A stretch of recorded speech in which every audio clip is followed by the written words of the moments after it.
talk about something very connected to these elections. You know, driving around Albuquerque, it's so obvious that we are still a long way from really making a dent in our homeless crisis. Recently, a judge ruled the city of Albuquerque had to stop clearing homeless camps and instead find places for our homeless to live. And that had to start just 6 days ago. Now, some city leaders are trying to find ways to follow those rules. One city councilor thinks designated spots for tent camping is the answer, at least for now, that is. Now, Cassie Foote has the resolution the council will be looking at tomorrow. And Cassie, they have introduced this before. Yeah, exactly. Safe outdoor spaces, but it never really took off the first time around. Essentially, there would be designated areas where people can openly camp, but with supervision and rules.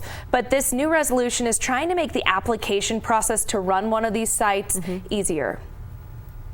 This resolution going before Albuquerque City Council Wednesday comes after a judge's ruling. City workers can no longer remove or destroy homeless camps, and they must find places for homeless people to live. City Councilor Tammy Feeblecorn says the solution, at least for now, is safe outdoor spaces. I believe that the long-term solution is more overnight shelters, but right now we do not have enough of those to provide services to every person that's homeless in our city. Safe outdoor spaces are something the city has been trying to get off the ground for more than a year. It approved its first of 3 locations in August 2022. The area would have been a fenced-in campsite with matching tents and bathrooms and supervision. But now city reps say there are no safe outdoor spaces in operation. One reason, the application process to run a site was too challenging. There was just a lot of applications, but not a lot of folks that had all the legal knowledge and time to spend actually going through that permit process. So this kind of shortens that time frame, reduces the burden on people that want to apply for these so we can do them quickly. Feeblecorn wants to change that process the second time around. Right now, we have people in my neighborhood, camping and sleeping in arroyos, bike paths, city parks, and I don't think anyone wants that.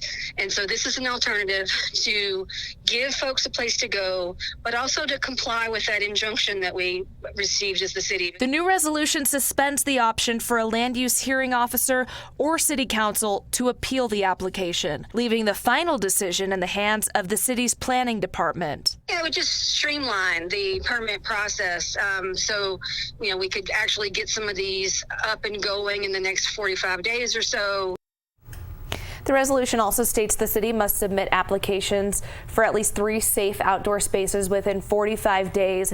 Within 60 days, the city has to provide some more answers, including how many beds we would need to house every single homeless person and how we would get those beds.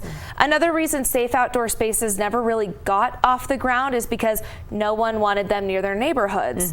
The city has a map of where these sites can be located. They tell me none of the potential locations are in residential areas. Yeah, and those application processes before were pretty sticky, so we'll see what this does. Cassie, thanks.